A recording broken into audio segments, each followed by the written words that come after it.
Ya, terima kasih. Nah, Anda perhatikan, saya yakin mendahului sedikit.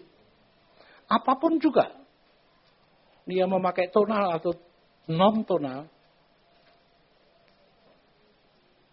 ataupun apapun juga, materinya yang dipakai masih nada itu kan.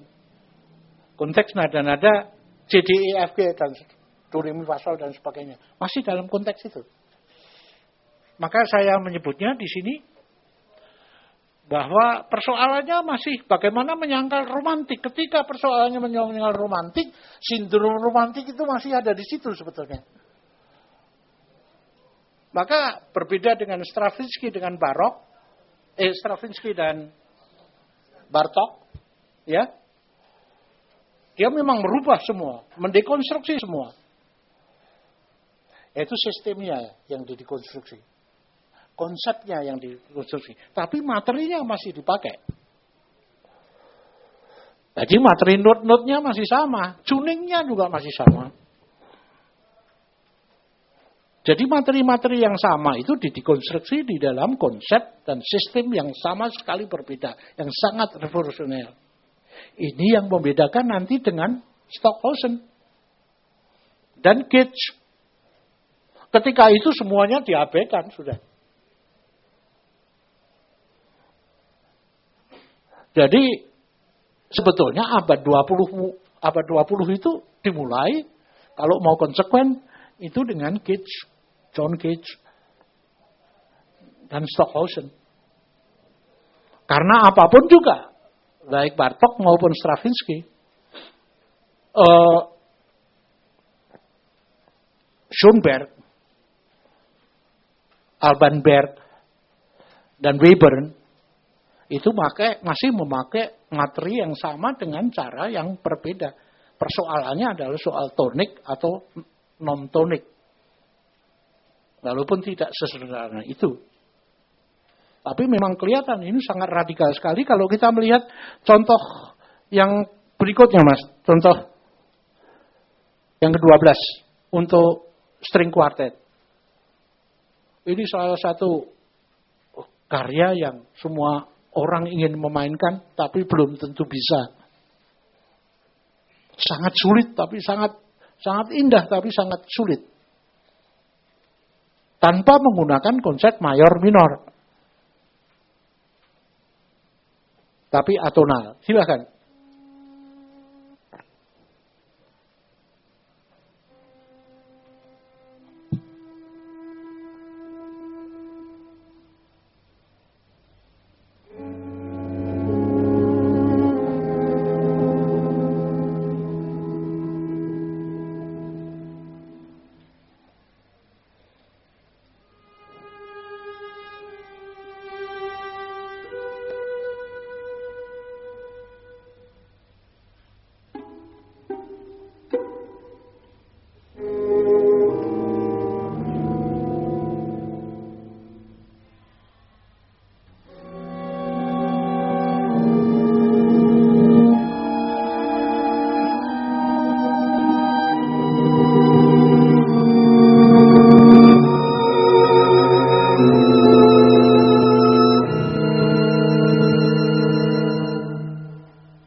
Terima kasih.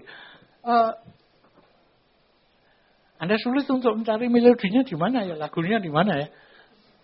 Kalau Anda ingat paper saya yang pertama, tulis naskah yang pertama, yang saya bercerita tentang musik jazz yang saya dengar. Jadi begini ceritanya, saya refer lagi ya.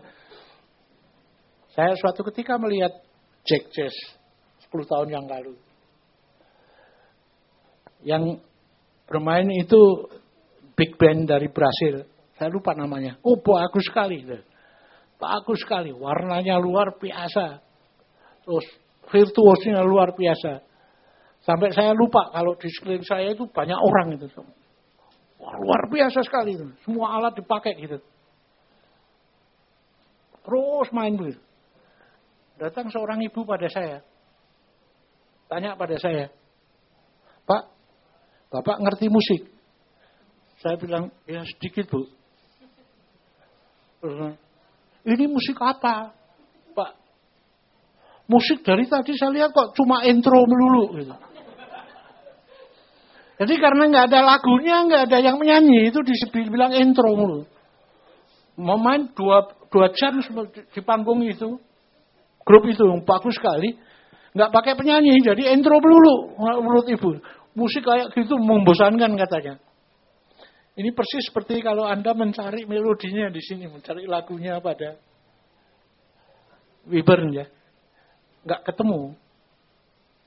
Ya, tapi sebetulnya ada.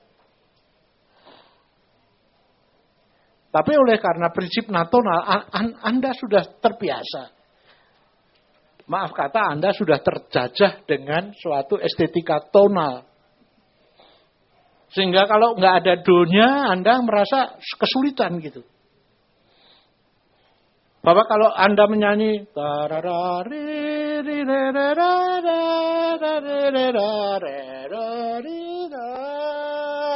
itu salah gitu. Jelek gitu. Dalam konteks Indonesia Raya ya, tapi kalau saya bikin itu sebagai atonal dan Anda terbiasa mendengarkan gitu seperti Webern, ya Anda akan berpandangan lain. Ini persoalan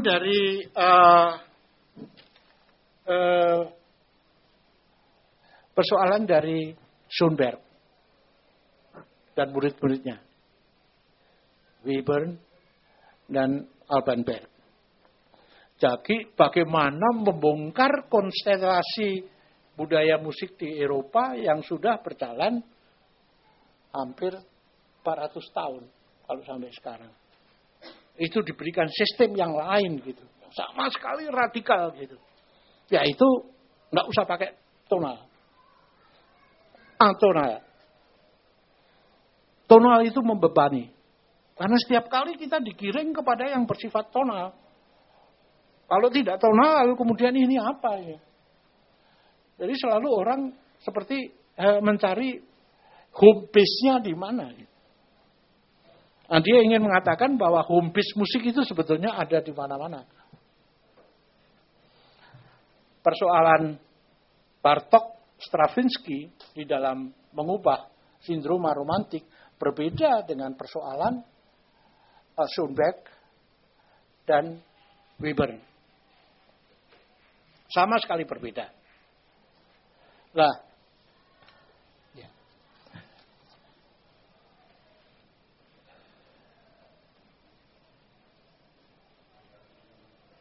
Oh ya maaf ya. Sekarang Mas ya. Ada mau di break ya? Ya.